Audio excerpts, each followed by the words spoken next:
Yahoo! Hello, hello, hello mga masters! Kumusta pong lahat dyan? Ano mga ka-G?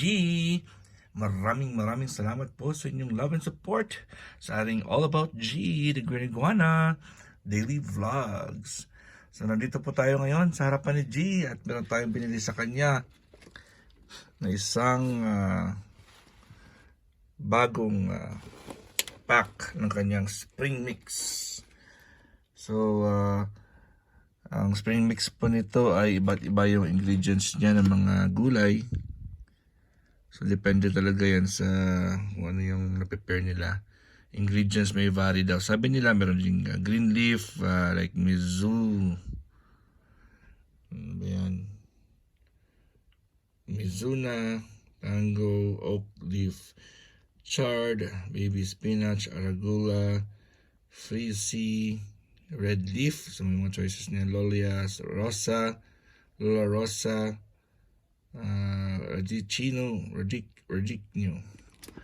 Radicchio. Dali pa kasi Radicchio, baby butter, kale, organic. So sabi nila ingredients may vary. So ano po, all greens po ito. Ayun, ang ating G. At hindi pa pala nabuksan ito. Kaya buksan pa natin muna bago natin ibigay kay G. So siya na, kalimutan ko pala brand new ito. So hindi ko pa nabuksan ang kanyang seal. So G ngayon ay naghihintay ng kanyang feeds. Alright, so buksan natin to. May ano to meron ditong ayun, there it goes. So bagong bago po yan, fresh, nakaseal pa. Kaka-break lang natin ng seal. So kukuha tayo dito at ilagay natin sa kanyang kainan. At yan ang gustong-gusto ni G natin, yung may variety. Uubos niyo po ito kasi mas gusto niyo po yung dahon. Gustong-gusto po ni G yung dahon eh. Ayan. So tingnan natin dalhin natin si G doon kung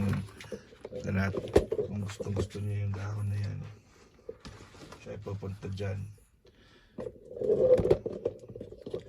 Alright, so ilapit natin si G sa kanyang kainan. Tingnan natin kung tutukain niya. Okay. Kakainin ni G yan kasi paborito niya yung gulay.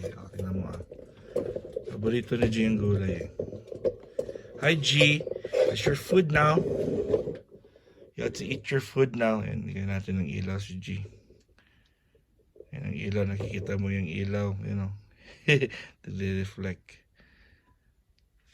Alright, G. Si G po ngayon ay kakain ng kanyang green vegetables niya. At I hope na magugustuhan niya yan. Alam kong gusto nito kasi ito yung kanyang regular food na naman ito ni G. Yung spring mix. Fresh na fresh po yan. Yan isa sa mga binili ko sa kanya for his Christmas gift. Dahil G was a good boy for the rest of half a year na magkasama po kami. Ay naging good boy po ang ating G. Kaya yun. Ito, lagyan natin ng ring light si G. Ayan, kakain na yan. Ayun, kumakain na yung G natin. At ayun, ganda at fresh na fresh po yan. Kakabili ko lang yan kahapon. Nung Christmas, before mag-Christmas, kasi sarado yung mga stores ng buong Christmas. Groceries. Ayan na pa yung ring light natin, no? Kikita niyo ba yung ring light natin? Saptayin natin yung isang ilaw. Mag-ring light lang po si G. Kikita niyo yung ring light dito, yung reflection ng ring light. So, may ring light din si G dito. Ayan. So habang po ay kumakain si G, subukan nating subuan yung ating bilang-bilang si G Dahil po gustong-gusto niyo po yan, Gusto niya ang subuan ni Daddy Master Worm niya. Gee, good morning. Good morning, good morning, good morning. So good morning din po sa inyong lahat dyan sa Pilipinas. At kung saan ka mang lupalop ng mundo, ay maraming salamat po. Tamo yung kanyang dami naman akong galos sa kanya. Okay lang yan. Kasi yung last time po ay naglaro po kami ni G. Dinala ko po siya sa kwarto at pinaikot-ikot ko siya doon sa kwarto ko. Naglaro kami. Nagtago po siya sa ilalim ng kama. Yung kinuha ko siya, po siya, medyo biglang kumapit po siya sa kamay ko, sa aking dito. Kaya hindi ko mapigilan. Hindi ko naman siya pwedeng, hindi niya naman kasi sinasadya na yung kapit niya, yung kuko niya kasi dumadapat sa balat ko. Pero hindi naman siya matalim. Hindi naman siya tumusok talaga. Yung parang scratch lang. Yung parang nagkakamot ka lang po ng nagkakamot ka lang ng nakating bahagi ng likod mo. Pero syempre ay gumalaw po siya. Yung gumalaw po siya ay biglang nag-scratch yung kanyang kuko. Ito po yung kanyang pagkain at kakain yan. G, go eat now. Sinusubukan ka ni daddy mo. G, wala. Parang nakagising lang kasi ni G. Hello, G. How are you today, G? Good morning. Good morning. Say good morning. Say good morning to your friends watching you all over the world. And of course, mega love shout out to all our friends out there who's watching and supporting our daily vlogs with G, the Green Iguana. So, minsan po ay pasensya na po talaga sa mga times na na-busy po sa work at hindi talaga ako nakapasok sa aking premiere at hindi po ako nakapag-jacket at hindi po ako nakapag-shoutout sa inyo. Pero alam niyo naman na kasi 3 PM sa akin dito yung oras na pinapaplay natin yan. Ayun na po. Kakainin po ni Gian yung sinusubo natin sa kanya. Yan, basta malapit ko lang yung aking basta nakalapit lang siya sa bowl niya at gusto niyang kumain, bubukas niya yung ni G. Hindi naman nakakagat yan si G. Hindi siya nakakagat kung kalmado po siya. Siyempre, yan, defense mechanism yan ng mga pets natin. Aso nga di ba, nakakagat kahit na ilang taon na sa'yo. Kapag nagulat sila, yun, makakagat yan. Kasi defense mechanism po nila yan Protective mechanism nila yan. Kasi kung they feel like they're in danger, syempre, paano ba nila paprotektahan yung sarili nila? It's either hampasin ka nila ng kanilang buntot, ito po si G, o kakagat siya. Pero hindi naman masakit yung kagat niya kasi wala naman siyang ngipin na talagang susugat sa'yo. Parang narrow lang po yung ngipin niya. Babaw lang. Para lang enough na ikat niya yung mga dahon. Kasi hindi po sila carnivorous Hindi po sila carnivore. Herbivores po sila. So lahat ng mga gulay yung kinakain. Prutas po yung kinakain na G natin. Ng mga green iguana. Yun. So very happy po si G natin. Kasi fresh na fresh yung kanyang food. And habang po siya ay kumakain, tayo magsispray ng mist. Tayo mag-mist po ng kanyang turf. So mag-pumping muna tayo. Bukas pala 2024 na. Bilis ng taon, no? Bilis ng araw, no? Yan, habang po si G ay kumakain, tayo mag-spray. Mag-spray tayo mag-mist po tayo para pagbalik niya mamaya sa kanyang turf ay moist na moist po yan. So muna tayo, spray na muna tayo para mas maganda yung humidity po ni G sa kanyang bahay. Bumalik na po siya. Bumalik na po si G natin sa kanyang area kung saan yung mainit-init. Mamaya ay lalafangin niya naman yan yung pagkain niya. Ayun. So, kamusta po ang lahat? Ready na po ba kayo sa inyong handa mamaya? At alam kong marami ang nag-aabang sa bagong taon. At marami ang tatalon dahil sa paniniwalang tataas at tatangkad pa sila. Yan yata hindi ko nagawa noon eh. Kaya si misis ko pag New Year talagang pinapatalon niya si Big Earth. Ayaw niya mga gaya si Big Earth sa akin. Si misis ko kasi 5'6" yung height niya. Ako 5'6" din. Magkasing height lang po kami ng misis ko. Kaya pag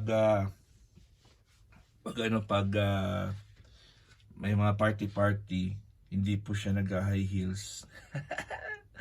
Kasi mas matangkad siya sa akin. Pero meron ako mga sapatos na elevator shoes. Yung may 4 inches na height na i-add niya. Mahal yung binili namin last time. Ano pa yun? Nung 2015 nata yun. 2013. Ayun, bumili po ako ng elevator shoes sa SM Mega Mall nung nandun ako kasi kasama namin si daddy ko. 2013 nata or 2000, sometime around there. So, 4 inches na elevator shoes. Mahal yun, mahal. Siguro mga abot ng 4,000 plus isang sapatos lang. Ayun, maganda yung yun. Hindi kasi, hindi obvious na elevator shoes siya. Kasi manipis yung kanyang heels, pero sa loob pala yung kanyang 4 inches. Nung magkatabi po kami, yung laki ng difference namin. Kahit na mag high heels pa siya, kasi mayroon kaming inatenan na party sa aming company nung sa Manila. Kaya yung binili ko. Kaya yun, nagustuhan ko, pero minsan lang kasi ako nagfo-formal eh. Most of the time po shorts lang po ako. Simple lang talaga ako mag-formal. Most of the time shorts lang po tayo.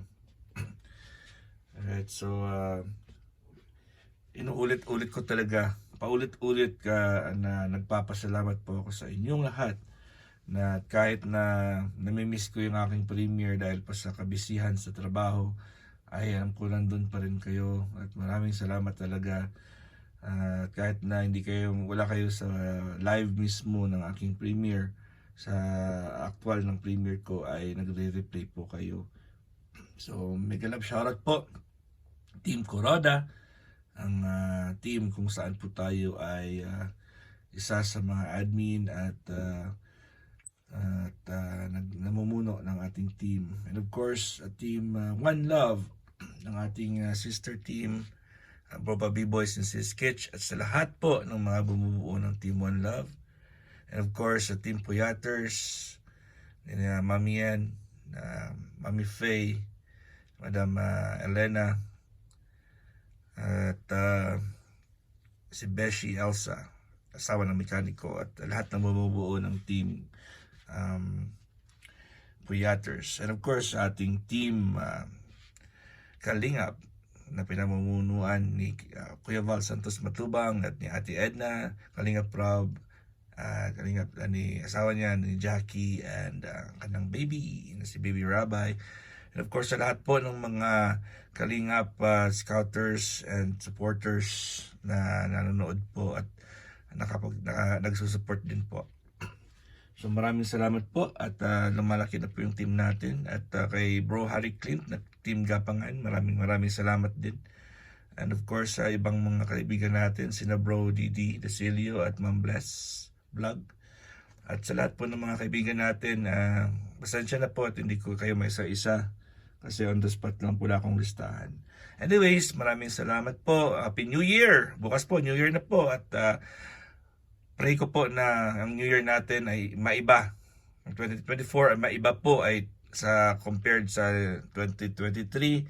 Pero yung kakaibahan niya is it's gonna be a better and very explosive, full of goodness and blessings na taon. Si God ang bahala na po sa atin. At dahil po ay may paniniwala po tayo sa Kanya, ay yun yung pinaka-importante natin na gawin, ay always pray and magtutulungan and always spread love. Anyways, this is your one and only Master Worm, and of course, G the Green Iguana. God is great. Yahoo!